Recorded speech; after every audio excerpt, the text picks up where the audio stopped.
दोस्तों, आप में से काफी सारे नए क्रिएटर इस चीज को लेकर के बहुत ही ज्यादा कंफ्यूज्ड हैं कि वो अपने चैनल पर जो कंटेंट बना रहे हैं, अब वो कंटेंट भक्ति से रिलेटेड है या फिर किसी और कैटेगरी से रिलेटेड है। लेकिन वहां पर जो इमेजेस आप इस्तेमाल कर रहे हैं, वहां पर जो शॉर्ट वीडियोस आप इस्तेमाल कर रहे हैं, उसको अगर आप एआई से जनरेट करवा रहे हैं या फिर आप किसी भी तरीके का उसमें कुछ ऑल्टरेशन कर रहे हैं और किसी भी तरीके की स्क्रिप्टिंग या फिर एआई वॉइस का अगर आप इस्तेमाल कर रहे हैं, तो उसमें आपको ऑल्टर्ड कंटेंट में यस सिलेक्ट करना है या फिर नो सिलेक्ट करना है। ये कंफ्यूजन आपको पहले से ही बहुत ज्यादा थी, लेकिन अब YouTube के नए रूल के हिसाब से इसमें काफी ज्यादा कंफ्यूजन यूजर्स की बढ़ गई है। लेकिन आज के इस वीडियो को अगर आप कंप्लीट करके देख लेते हैं तो आपका एक एक कंफ्यूजन, एक एक डाउट पूरी तरह से क्लियर हो जाएगा, जो कि ऑल्टर्ड कंटेंट को लेकर है। यानी कि आपको उसको यस सिलेक्ट करना है या फिर उसको नो सिलेक्ट करना है। तो चलिए दोस्तों, बिना किसी देरी के शुरू करते हैं आज के इस वीडियो को और डीपली समझते हैं ऑल्टर्ड कंटेंट के बारे में। अगर वीडियो पसंद आए तो वीडियो को लाइक करके चैनल को सब्सक्राइब जरूर कर दीजिएगा, क्योंकि मैं इसी तरीके का कंटेंट आपके लिए बनाता रहता हूँ। सबसे पहले मैं आपको बताता हूँ कि ऑल्टर्ड कंटेंट के बारे में YouTube क्या कहता है और वो आपको किस तरीके की चीजें करने के लिए या फिर नहीं करने के लिए कहता है। और उसके बाद में मैं आपको दिखाऊंगा कि ये ऑप्शन आपको कहाँ पे मिलेगा और कैसे आपको इसको सिलेक्ट करना है।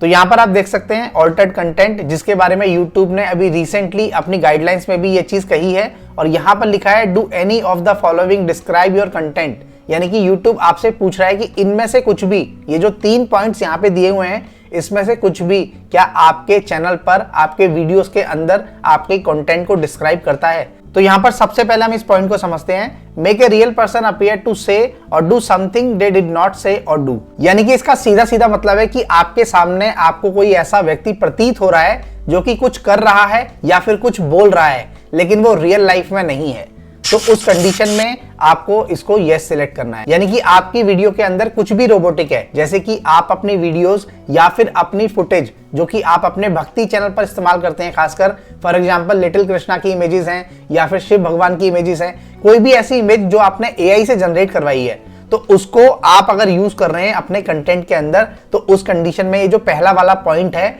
इसके हिसाब से आप वीडियो बना रहे हैं। तो आपको मेक श्योर करना है कि आप यहाँ पे यस सिलेक्ट करेंगे इस कंडीशन में, क्योंकि अगर यहाँ पे आपने नो सिलेक्ट कर दिया या फिर इस ऑप्शन को आपने पूरा ब्लैंक छोड़ दिया, तो उस कंडीशन में आपके चैनल के मोनेटाइजेशन में डेफिनेटली इशू आ सकता है। तो आप अगर कोई भी इमेज कहीं से भी ले रहे हैं और उस पर कोई भी एआई एक्टिविटी कर रहे हैं, पहले पॉइंट के हिसाब से उस कंडीशन में आपको ये सिलेक्ट करना है। उसके बाद सेकंड लाइन में YouTube आपको कह रहा है alter footage of a real event और प्लेस। यानी कि किसी भी वास्तविक घटना का या किसी इवेंट का कोई रियल फुटेज है जिसको आपने किसी भी तरीके से ऑल्टर किया है, कुछ भी उसमें आपने चेंजेस किए हैं, किसी भी तरीके से उसको आपने एआई से जनरेट करा है या फिर किसी भी तरीके से उसको आपने ऑल्टर किया है, या तो आपने उसका कलर चेंज किया है या फिर किसी भी तरीके का कोई इफेक्ट उसमें डाल करके आपने अपने वीडियो के अंदर यूज किया है, तो उस कंडीशन में भी इस सेकंड ऑप्शन के हिसाब से आपको इसको यस सिलेक्ट करना है, नो सिलेक्ट नहीं करना है। उसके बाद तीसरे पॉइंट में यहाँ पे YouTube आपसे कह रहा है generate a realistic looking scan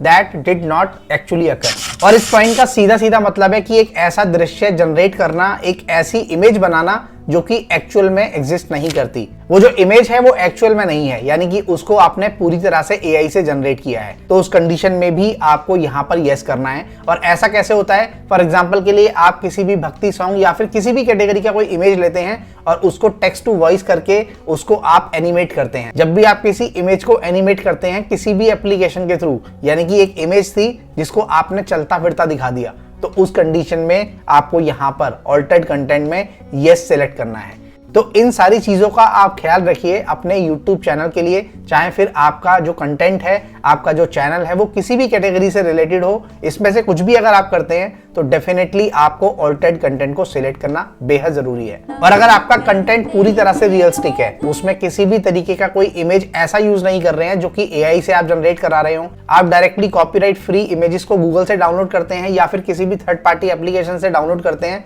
और बिना एआई की मदद से आप उसको अपने चैनल पर यूज करते हैं अपने कंटेंट के अंदर, तो उस कंडीशन में आपको यहाँ पे नो सिलेक्ट करना है, फिर आपको यस सिलेक्ट करने की कोई भी जरूरत नहीं है। अब जैसा कि मैंने वीडियो के स्टार्टिंग में आपको बताया था कि ये ऑप्शन आपको कहाँ मिलेगा, ये भी मैं आपको दिखाऊंगा। तो यहाँ से आपको अपने YT स्टूडियो के अंदर जब भी आप किसी वीडियो को अपलोड करते हैं, तो अपलोड करते टाइम आप यहाँ पे नीचे देखेंगे ये ऑप्शन आपको यहाँ पे दिखाई देगा। यानी कि जब आप अपने चैनल के डिस्क्रिप्शन को लगा लेंगे, डिस्क्रिप्शन को लिखने के बाद जो नीचे आपके ऑप्शन आएगा स्क्रॉल डाउन करके, यहाँ पे आप इस ऑप्शन को देख पाएंगे जहां से इसको यस या फिर नो सिलेक्ट आपको करना है। अगर आप अपने यूट्यूब वीडियो को अपने मोबाइल से डायरेक्टली अपलोड करते हैं तो उस कंडीशन में ये आपको वहां पे नहीं शो होगा। अगर आपको ये देखना है तो आपको मेक श्योर करना पड़ेगा कि आप मोबाइल से डेस्कटॉप मोड के अंदर YT स्टूडियो ओपन करें। आई होप दोस्तों ये वीडियो आपको पसंद आया होगा और ऑल्टर्ड कंटेंट के बारे में जितने भी आपके डाउट थे वो सारे डाउट क्लियर हो गए होंगे। इसी तरीके के और ज्यादा कंटेंट को देखने के लिए मुझे कमेंट करके जरूर बताइएगा।